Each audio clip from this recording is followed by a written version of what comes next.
On the morning of 9/11, the North Tower was struck first, and only one video camera that we know of caught the event on film in any detail. The clip is known as the Nordet film. Once the first tower had received its damage, emergency services and news channels were alerted. Therefore, what happened to the second tower was much more comprehensively filmed by both professional news media and members of the public. There are between 50 and 60 publicly known pieces of video showing the event which caused the damage to the South Tower. The National Institute for Standards and Technology, or NIST, produced a video containing 30 different camera angles. The following sequence is a selection of 53 video clips showing the South Tower receiving its damage. The first 30 are from the NIST video. I've speeded up the sequence to show them all within 1 minute.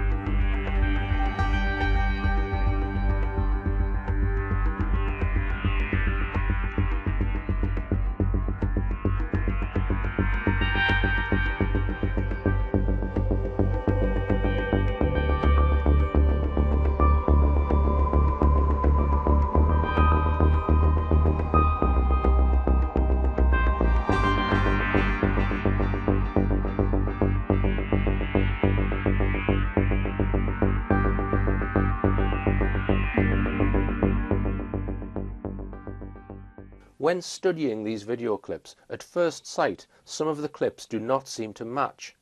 Compare this clip, for example, where an object is seen coming down almost vertically, with this one, where the object is seen coming in horizontally. These apparent visual inconsistencies have led some to conclude that images of planes were inserted using computer graphics after the event.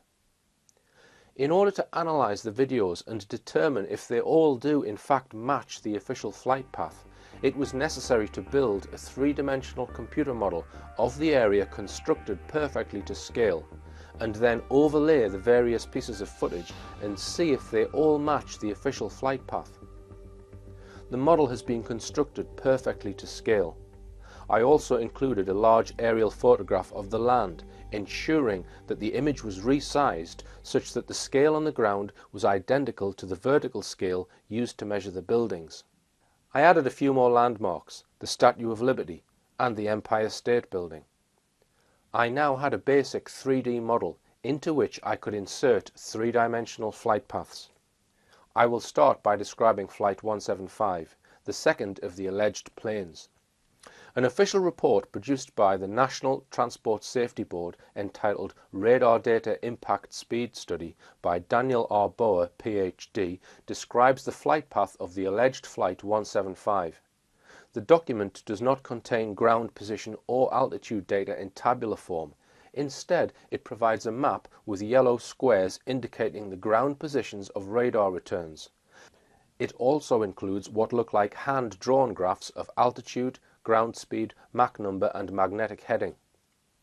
The first task was to transpose the data from the map onto the ground map in the 3D model. This was simply a case of resizing the map so it was exactly the same scale as the map in the model. I then carefully overlaid the ground radar map onto the model. For each of these yellow squares, an associated altitude could be determined from the altitude graph. These were then plotted in the model. I joined up the points and now had a red line representing the alleged flight path of Flight 175. I also downloaded a second set of official radar data. This data was downloaded from the internet in the form of an image file. The file contained software from the RADES System 3 US military radar software. It contained in table form the military radar data of both Flight 11 and Flight 175. This time, the data was much more accurate than in the civilian radar report. The data, given in a spreadsheet, had GPS coordinates for ground radar returns and corresponding altitude values given in feet. The military system produces radar returns less frequently than the civilian radar, about one radar return every 12 seconds. Therefore, there were fewer points to plot in the model. I plotted the ground positions and the altitudes in the same way I had produced the first flight path. Immediately, I realized there was a major discrepancy with the two paths.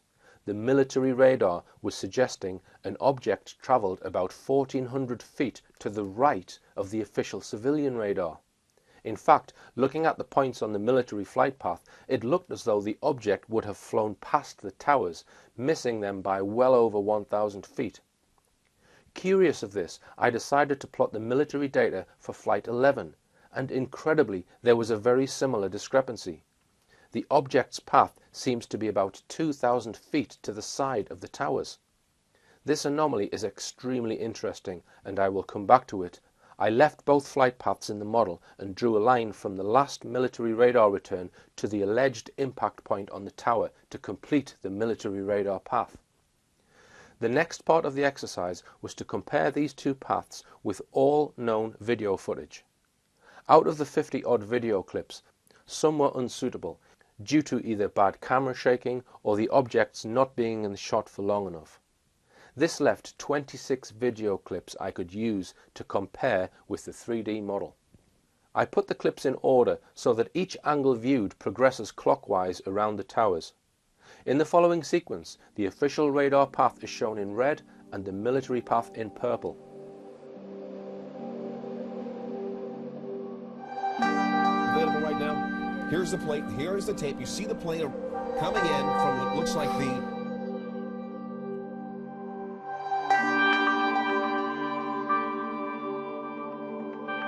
See a plane. Yeah, we see it right now. We see a plane right now coming in and impacting on television antenna on it, and the restaurant windows on the world is in that tower. The other one is the one with the observation deck. At this point, the Associated Press with a story that says there is no report of any casualties. Without jumping to too many conclusions, looking at the extent of this damage and knowing how well populated that building is, and that there's another explosion down to the left side on the second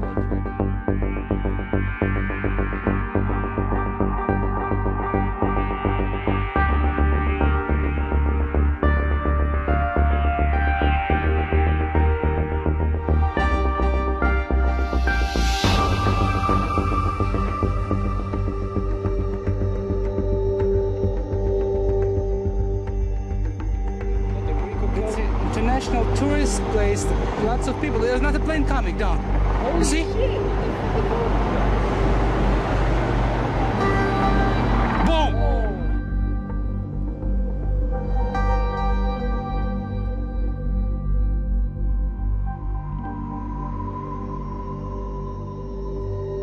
But no doubt a lot of activity on the ground right now.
smack in the middle of Tower 2. Now this is amateur video that you're looking at.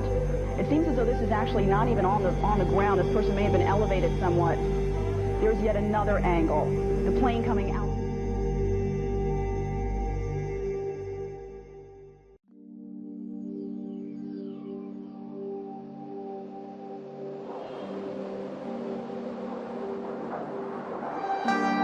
Holy shit!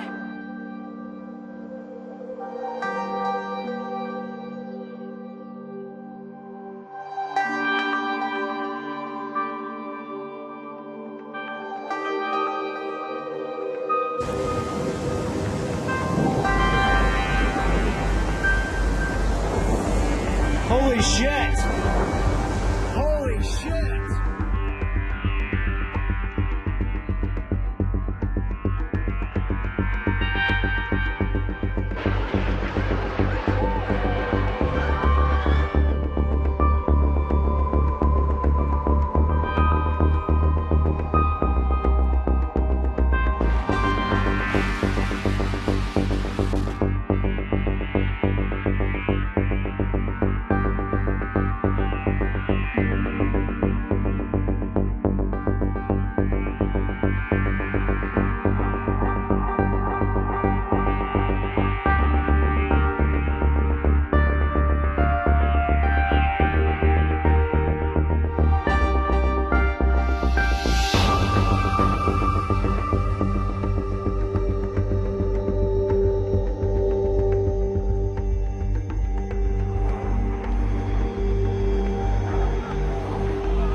At the right of your screen as a second jetliner heads for what even to the untrained eye looks like a surgical strike into the South Tower against a backdrop of gentle blue skies, a terrorist air.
As you have seen, I was able to show the official flight path in Daniel R. Bower's report does match the video clips recorded on 9/11.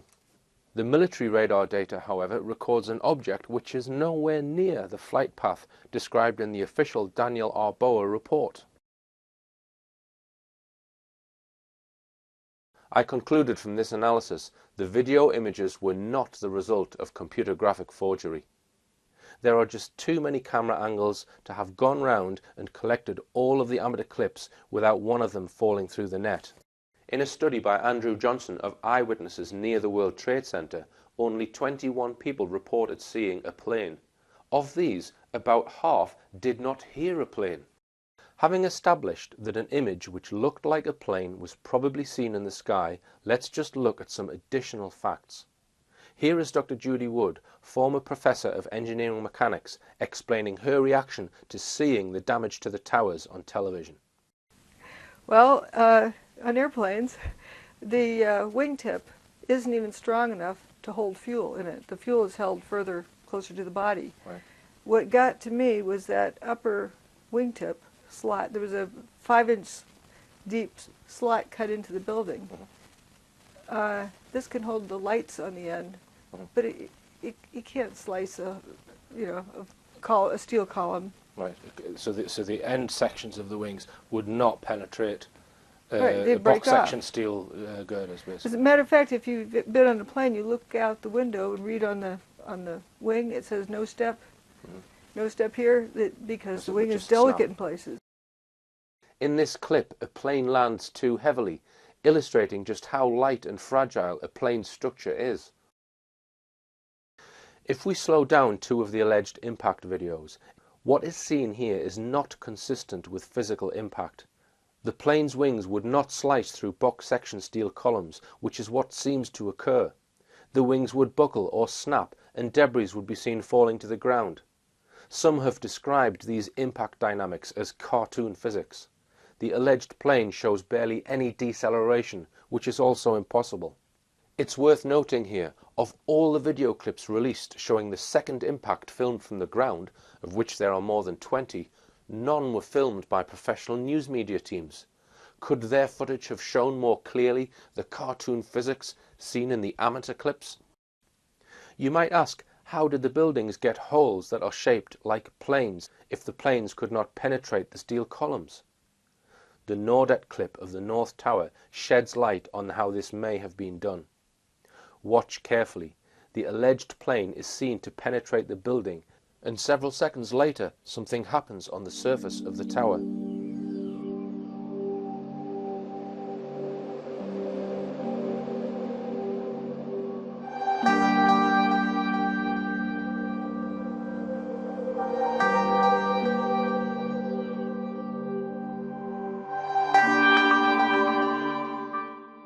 I've stopped the action here.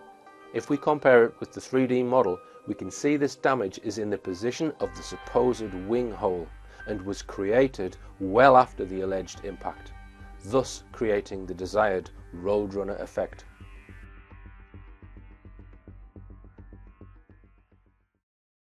Dr. Judy Wood, whose research concludes a directed energy weapon was used to disintegrate the towers, has looked at magnetometer data, which measures variations in the Earth's magnetic field from monitoring stations based in Alaska.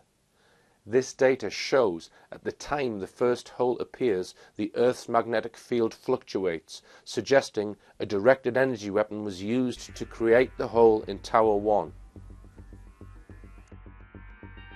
Another observation I made when editing these videos was the lack of reflecting light glinting off the plane's surfaces. It was a sunny day and the images show very little reflection effects. When a plane flies at 35,000 feet, the air is much thinner than at ground level. In fact, the air at this height is 3 times thinner than at ground level. This is why commercial planes fly at such a height, because the lower air resistance allows them to achieve much higher speeds and use less fuel. So as a plane comes into land and drops altitude, it experiences more and more air resistance as it comes down. So the maximum speed at low altitude is much slower than at 35,000 feet. The following clip is researcher Jeff Hill questioning aeronautical engineering technologist Ben Eadie about the maximum speed a 767 can travel at sea level. A 767 or something, it could, its max cruising speed, or its max speed at cruising altitude, 35,000 feet, would be about 535 miles an hour. That's about right, yeah. Is it possible to go that speed at sea level? Specifically, like in, say, a Boeing 767 with, like, 2 Pratt & Whitney engines? No, it cannot. It does not have enough power. It cannot? It cannot. Like, is that, like, beyond a reasonable doubt? Oh, yeah. How fast? Take into account that you've got an aircraft that's optimized, so the engines have the right amount of horsepower for cruising at 30,000 feet at 500 plus miles an hour. To do that at ground level, you need 6 times that amount of power. Those engines can't put out 6 times more power. So it cannot. Absolutely not. Absolutely 100% cannot go over 500 miles an hour at sea level on a Boeing 7, for a Boeing 767. That's right. Under all circumstances, I'd say an absolute resounding no. The speed of Flight 175 given in the Daniel R. Bowes report is in the region of 580 miles per hour. I have verified this speed to be correct using the 3D model. So the impacts show impossible physics, 767s cannot travel at 580 miles per hour at sea level, and the military radar did not detect any planes in the position of the official flight paths. These observations cast massive doubt over whether 767s were used to create the desired effects. Indeed, some research calls into question the actual existence of flights on 9/11.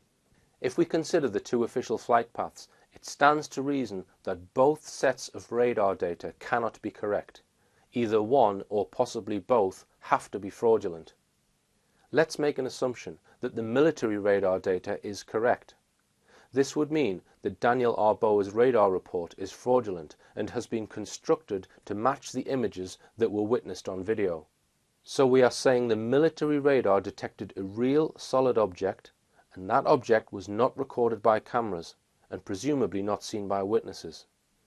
Is it not possible this object was some kind of drone aircraft with stealth capability, making it invisible to the naked eye, using a projection system to generate a visual image of a plane in the sky? Meaning the videos were real and the plane was fake, not a fake video of a real plane as some have put forward. This sounds far-fetched, but it explains all of the observed data. And remember, classified military technology is decades ahead of what we see in the commercial world.